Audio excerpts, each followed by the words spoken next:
Hello, I'm Ghost. I am your host with the most for this next short little while, and today we're revisiting the topic of lost media, something which is very, very popular to talk about here on the platform that is YouTube, but I feel like is often discussed in a really scummy manner, in which basically content creators will just be like, "This is the lost SpongeBob episode. Oh yeah!" With like really creepy music in the background to really make it seem a lot spookier than it actually is. Now, my channel is dedicated to spooky stuff, so rather than doing that, I'm actually going to talk about some stuff that's genuinely pretty fucked up that we don't have in our hands. So, look at me go. Fuck blame it on George. Cool. Anyway, this is my video. Oh yeah! LOL Superman. Do you know it? I do. You know 9/11? That was a bummer. Yeah, 9/11. That was a bad moment in American history in which a couple planes were crashed into the World Trade Center, a plane into the Pentagon, and a plane into a random field in Pennsylvania. They didn't make as much progress as the others did. LOL Superman is lost footage of some Twin Towers jumpers, which this footage is well known across lost media communities as one of the big holy grails of lost media. I have two things to say about that. One, there's a pretty good chance that it doesn't exist. We have a lot of jumper footage. No one really knows exactly what the deal with LOL Superman is, or what exactly we can use to differentiate it from other 9/11 jumper videos. So that's a bit of a problem. The other thing is, and I believe this applies to a lot of different pieces of lost media, which, while I oftentimes, if it's been something that's interested me for a period of time, if found, I will view or listen to or whatever. But I feel like a lot of lost media doesn't really need to be found. If LOL Superman is real, just let these people rest, honestly. We don't know if the families or whatever want that footage to be out there. So, LOL Superman's a very, very well-known piece of lost media, and in the chance that it is real and it is found, I'm sure that I and many others will let their morbid curiosity take over, and they'll take a little peeksies. But quite plainly, I don't really know how moral it is to hunt down footage of people committing suicide and just casually drop it onto the internet. At least not without the consent of someone that was somehow involved in whatever situation. So, if someone finds it and releases it onto the internet, thank you for ending the search. Very cool. I'm not gonna shake your hand, but you do you, dude. Hello, I am God. And my question My question is, where are all the fucking Pepsis? Where are all the fucking Pepsis? And today I am talking about the uncut version of I Have No Mouth and I Must Scream, the game, not the book. So, funnily enough, the other time on Ghost Channel, when I Have No Mouth and I Must Scream was mentioned, I also talked about it, probably because I just know more about it, but I just found that interesting. But the uncut version of I Have No Mouth and I Must Scream is just as equally interesting as the fact that I am so sexy. So, on a TV show called Games Master, they did a little gore special.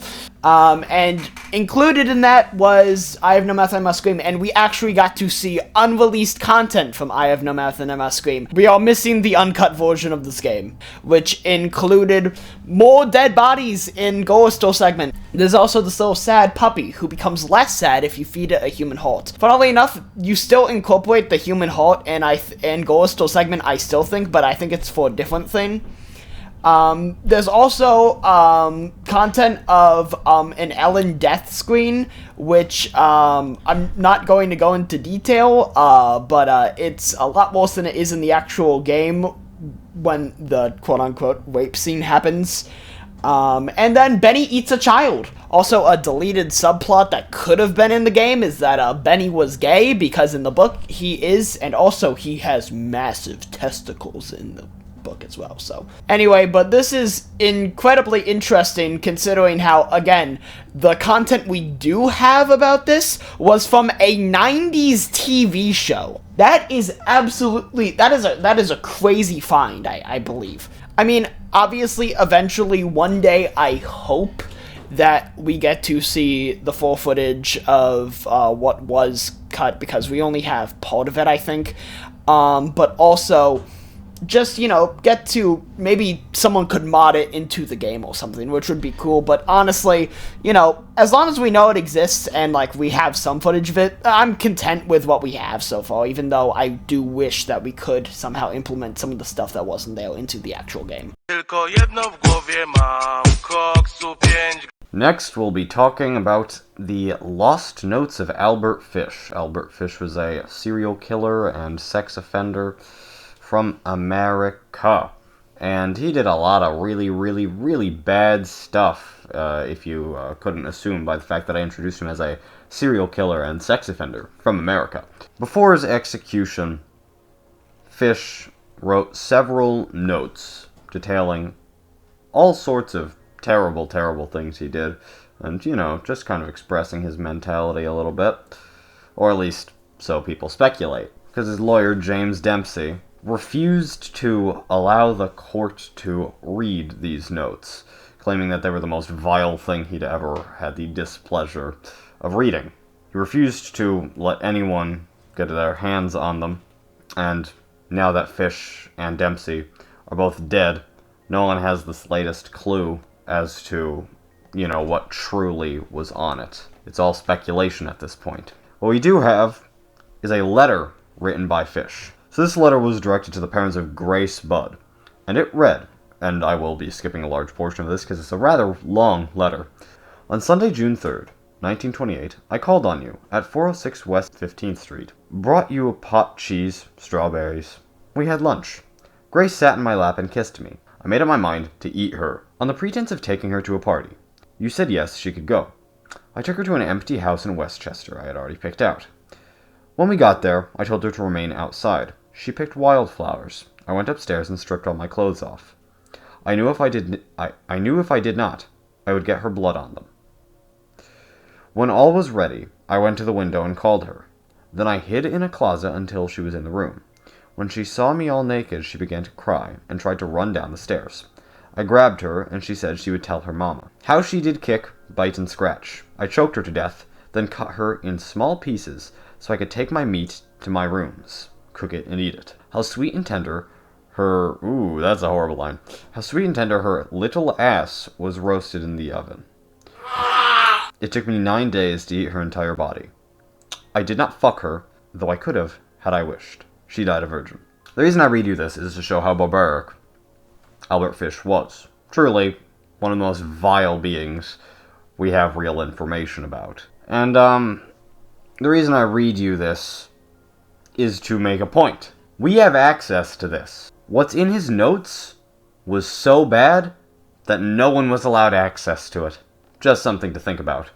Now, of course, the lawyer wasn't the only one in possession of this. But if the notes were even equally as bad, or within the same realm as what is in that letter, and there are several of them, then they may be better off missing. Though it's undoubtable that my interest is great. This case is long, long done. So if someone releases it, I suppose I can't call them immoral. It's interesting.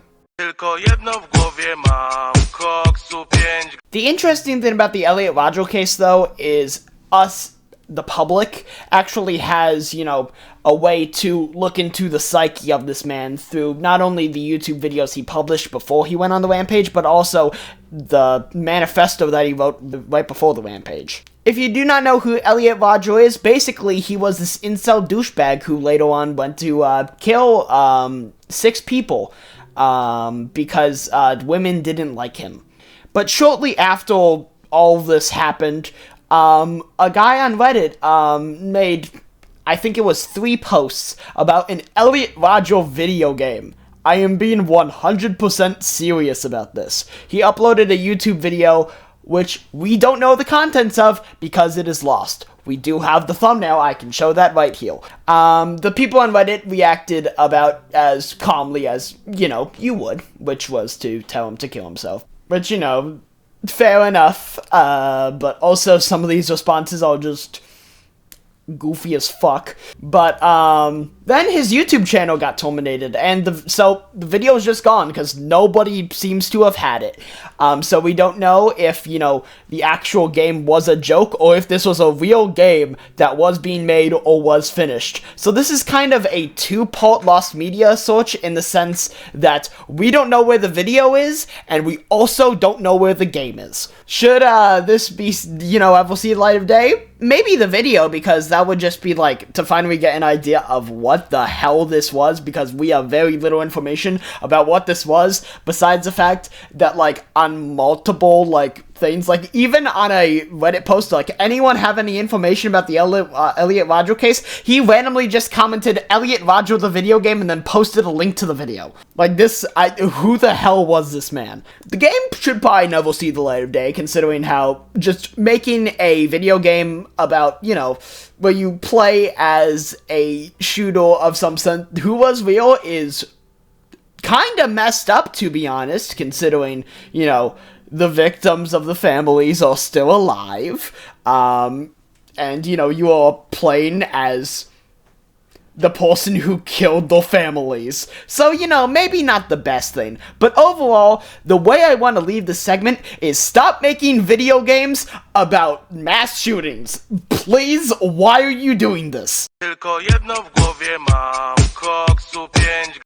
20th, 1999 is a date that a lot of people, in America in particular, may be familiar with, as it was the date of the Columbine high school shooting, which was at the time the deadliest school shooting in the history of the country. And it was perpetrated by Eric Harris and Dylan Klebold. The two of them originally attempted to bomb their school during their lunchtime, if I recall correctly, though the bombs did not go off properly, so they went to Plan B, which was using firearms. And I'm going to be treating this one with as much respect as possible, as I have the previous, because, quite plainly, it's really sketchy talking about this event. Not only was it not particularly long ago, but a lot of the families are still impacted, and the topic is admittedly a bit of an exhausted topic,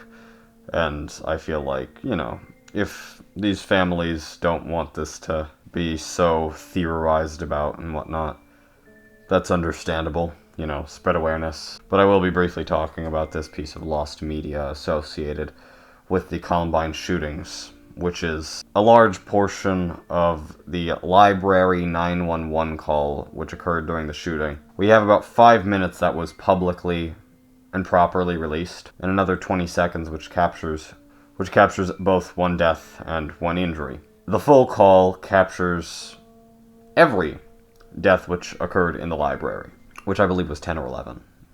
Put the number on screen. This piece of lost media has been described as actual hell to listen to, and listening to what we do have, that's a pretty fair description. So hearing the remainder would certainly be a quite impactful experience. I'm not going to play any of what we have, because I am not a bad person, hopefully.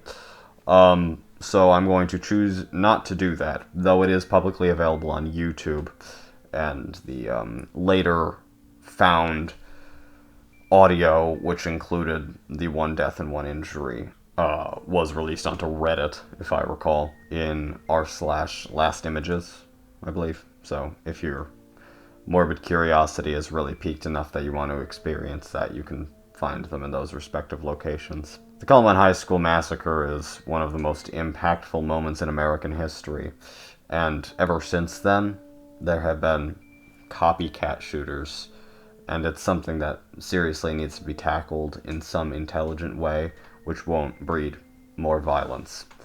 This piece of lost media is something interesting, and admittedly something I find to be potentially important. Families have protested the release of the full call, stating that it may inspire copycat killers. But if anything, I believe that it would actually be more positively impactful to release it. I don't believe that it would inspire copycats. Just the sheer fact that it happened is enough to inspire copycats. I don't believe that the call would really make the difference. And if anything, I think it would display to certain people just how monstrous these people were and just how terrible an event like this can be, and potentially help lead to people campaigning for a safer place for our children to go to school, because it seems like it's only getting less and less safe. The 20 seconds of footage, according to the Lost Media Wikipedia, was found through an obscure German documentary about the shooting. I do not know what this documentary is. If someone does know, please do release that information. I will give it a pin if it's able to be confirmed, simply because I think that would be potentially our best shot at actually gaining more of the call, as if they had that portion, not only might there be more lost media associated with the incident within the documentary, but also if there's a way to contact any of the people that worked on it, we may be able to confirm whether or not the full call is held by people other than the people which have locked it away from the public. I understand that the parents do not want this publicly released, and I respect that, though, as I said, I believe that it may be potentially important, and potentially, though I'm certainly not educated well enough to give any real certainty, I believe that it could potentially be positively impactful if this full call is publicly available, as, like I said, I believe it will properly demonstrate to less educated people on topics of this nature just how terrible this event was. My last, and all admittedly brief segment, due to virtually no information existing about this, is about the film Last House on Dead End Street, also known as Funhouse, also known as The Cuckoo Clocks from Hell. This film is a partially faux snuff exploitation film from the 1970s, which I'd actually seen several years ago, and didn't really think much of it, besides the fact that I simply found it generally interesting, though kind of boring. I'd watched it, and admittedly, I haven't thought about the film in quite some time, nor have I even thought about the lost media associated with it. The lost cut of the film is 3 hours long, which is over double the length of the actually released version of the movie, and its violence was so bad that some people believed it was real, especially because the people that worked on the movie used fake names to hide their identities. So a lot of people thought that some of the violence was real, and others simply found it to go too far. Now, the released version we have is controversial as it is, but this 3-hour version was apparently, when screened, so much that people actually rioted. This lost cut is extremely interesting to me, because hey, there's no harm in releasing fiction, but also I believe it would be interesting to see just how bad this full cut is, as I wonder if it really and truly is so fucked up by today's standards. Because let's be honest here, whatever violence was enough to inspire riots in the 70s probably is a mainstream, barely R-rated horror movie by today's standards, if we're being perfectly honest here. I mean, the original Texas Chainsaw Massacre was considered too violent and too fucked up. Look at what we have in the mainstream today. Fucking Terrifier 3. So, I'm kind of curious to see just how bad this 3-hour take is. I also am kind of curious just because, yeah, this is a pretty interesting movie. The weird mystery surrounding this take, the fact that we didn't even know who the fuck made the movie for a little while, the fact that the guy that made the movie also made a lot of porn, you know, it's interesting. And I think that it'll be worth hunting for, which not a lot of people do. because the information is so limited. What I've expressed to you is essentially the extent of the information we have, which sucks. So, hopefully, in the chance that this video gets any real attention, this will maybe get a few people interested, because there really aren't many people actively hunting for this, but I think that we should, because I think that it's interesting, and I believe that it's actually something that we may potentially be capable of getting our hands on, with enough, hard work and sweat. So, hey, if you're interested in this, one, I'm pretty sure you can find the full movie that we do have, properly released on YouTube. And two, join the search. Anyway, I'm Ghost. I've been your host. I hope you found this video educational, interesting, and hey, maybe you had a good time. I don't know, man. This is just something that I thought would be interesting to discuss. I like creating these discussions around lost media. I also like creating a little bit of discussion around the morality of releasing certain types of lost media. And also, there's a lot of interesting lost media out there. So, hopefully I've given you some good entertainment, or some good education, or something. And I wish you all the best, and thank you for watching.